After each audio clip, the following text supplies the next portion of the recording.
जिसमें उनका नाम बर्बरीक था। बर्बरीक भीम का पौत्र और घटोत्कच का पुत्र था। बर्बरीक बचपन से ही एक बहुत अच्छा योद्धा था। बर्बरीक ने अपनी माँ से युद्ध कला सीखी थी। बर्बरीक देवी शक्ति का बहुत बड़ा भक्त था। एक बार बर्बरीक ने देवी शक्ति की कठोर तपस्या की। बर्बरीक की कठिन तपस्या से देवी शक्ति वहां प्रकट हुई। आंखें खोलो पुत्र। प्रणाम माते। तुम्हारा कल्याण हो पुत्र। मैं तुम्हारी तपस्या से अति प्रसन्न हूँ।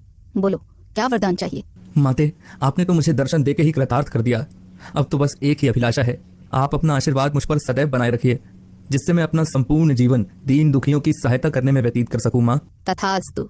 तुम सदा दुर्बलों का सहारा बनोगे। मैं तुम्हें ऐसी शक्ति प्रदान करूंगी जो तीनों लोकों में किसी के पास नहीं है। पर याद रहे, तुम्हें इन शक्तियों का दुरुपयोग नहीं करना है। भगवती शक्ति ने बर्बरीक को 3 दिव्य बाण वरदान स्वरूप दिए। वे बाण अपने लक्ष्य को भेद कर वापस लौट जाते थे। इसी वजह से बर्बरीक अजय हो गया। बर्बरीक अपनी माता के पास पहुंचा और देवी शक्ति के दिए हुए वरदान के बारे में उन्हें बताया। माँ, मैं भी कौरव पांडव के युद्ध में जाना चाहता हूँ। मेरे युद्ध में जाने की बहुत इच्छा है। माँ।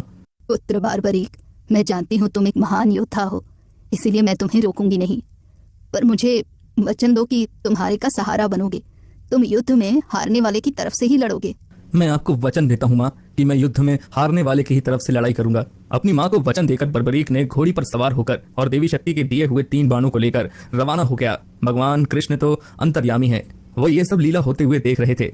भगवान कृष्ण जानते थे कि बर्बरीक केवल हारी हुई सेना की तरफ से ही लड़ेगा, और वो ये भी जानते थे कि कौरवों को भी बर्बरीक के इस वचन के बारे में पता है। बर्बरीक कौरवों का सहयोग कर पांडवों का विनाश कर देगा। इस प्रकार जब वो कौरवों की तरफ से लड़ेगा तो पांडवों की लड़ रही सेना कमजोर हो जाएगी। उसके बाद वो पांडवों की सेना में चला जाएगा। इस तरह वो दोनों सेनाओं में घूमता ही रहेगा। श्री कृष्ण को पता था अगर बर्बरीक इस युद्ध में शामिल हुआ तो कोई भी सेना नहीं जीत पाएगी और अंत में कौरव पांडव दोनों का विनाश हो जाएगा और केवल बर्बरीक ही शेष रह जाएगा। इसलिए रास्ते में ही श्री कृष्ण ने ब्राह्मण का वेश धारण कर बर्बरीक को रोका। बर्बरीक को रोकने का अब एक ही उपाय है, मुझे बर्बरीक से उसके शीश का दान मांगना होगा। श्री महावीर योद्धा, तुम कौन हो? ये कुरुक्षेत्र की रणभूमि है। तुम कौरवों और पांडवों के युद्ध में क्या कर रहे हो? हे ब्राह्मण देव, मैं घटोत्कच का पुत्र बर्बरीक हूँ। मेरा प्रणाम स्वीकार कीजिए। मैं महाभारत के युद्ध में सम्मिलित होने आया हूँ। ऐसा कैसे हो सकता है पुत्र कि तुम मात्र 3 बाण से युद्ध में सम्मिलित होने जा रहे हो? ब्राह्मण देव, ये बाण कोई साधारण बाण नहीं है। इनमें से मात्र एक बाण भी शत्रु सेना को परास्त करने के लिए पर्याप्त है, और ऐसा करने के बाद बाण वापस तरकश में ही लौट आएगा। अच्छा, तो फिर इस पीपल के पेड़ के सभी पत्तों को छेद कर दिखाओ जरा। बस इतनी सी बात ब्राह्मण देव, अभी किए देता हूँ। बर्बरीक ने ब्राह्मण रूपी श्री कृष्ण की चुनौती स्वीकार कर ली। बाण ने अपने लक्ष्य से तुरंत छूटते ही सारे पत्तों को भेद डाला और वापस आकर ब्राह्मण रूपी श्री कृष्ण के पैरों के आसपास चक्कर काटने लगा, क्योंकि उन्होंने भी एक पत्ता अपने पैर के नीचे छुपाया था। ब्राह्मण राज, अपना पैर यहाँ से हटा लीजिए, वरना ये आपके पैर को भी भेद देगा। ये तीर अपने लक्ष्य को पूरा किए बिना तरकश में नहीं लौटते हैं। बर्बरीक के तीर अचूक हैं, लेकिन अपने निशाने के बारे में खुद बर्बरीक को भी पता नहीं रहता है। असली रणभूमि में अगर मैं सभी पांडव भाइयों को अलग अलग कहीं छिपा भी दूं ताकि वो बर्बरीक का शिकार होने से बच जाएं, तब भी बर्बरीक के तीर किसी को नहीं छोड़ेंगे। इन अचूक तीरों से कोई भी नहीं बच सकता है। हे वीर योद्धा, मैं तुम्हारे साहस की सराहना करता हूँ। मैं तुमसे दान स्वरूप कुछ मांगना चाहता हूँ।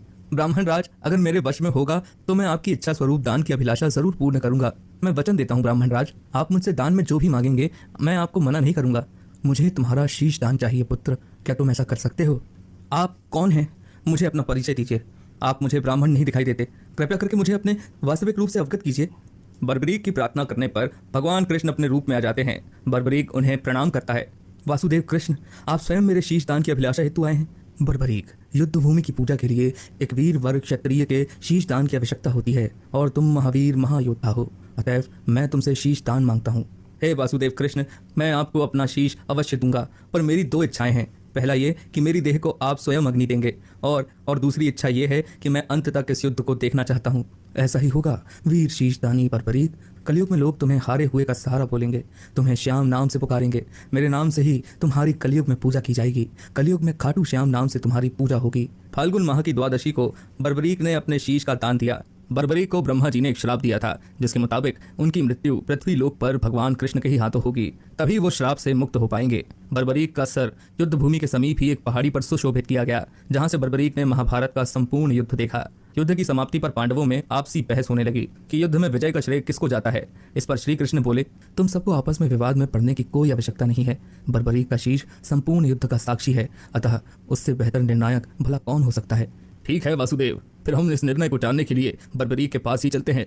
पौत्र बर्बरीक, तुमने तो युद्ध को बहुत ध्यान से देखा है, क्या तुम बता सकते हो हम सब वीरों में से इस युद्ध को जीतने का श्रेय किसे जाता है? श्री कृष्ण ने ही इस युद्ध में विजय प्राप्त कराने में सबसे महान कार्य किया है। उनकी शिक्षा, उनकी उपस्थिति, उनकी युद्ध नीति निर्णायक थी। मुझे तो युद्ध भूमि में सिर्फ वासुदेव कृष्ण का सुदर्शन चक्र घूमता हुआ दिखाई दे रहा था, जो कि शत्रु सेना को काट रहा था। इस धर्म युद्ध को जीतने का संपूर्ण श्रेय भगवान श्री कृष्ण को ही जाता है। वीर बर्बरीक, तुम धन्य हो, तुमने बिल्कुल सही निष्कर्ष दिया है। इसके पश्चात सभी पांडव बर्बरीक के निर्णय की सराहना करते हैं और भगवान कृष्ण से क्षमा मांगते हैं, क्योंकि वो जानते थे यदि स्वयं वासुदेव न होते तो ये धर्म युद्ध जीतना असंभव था।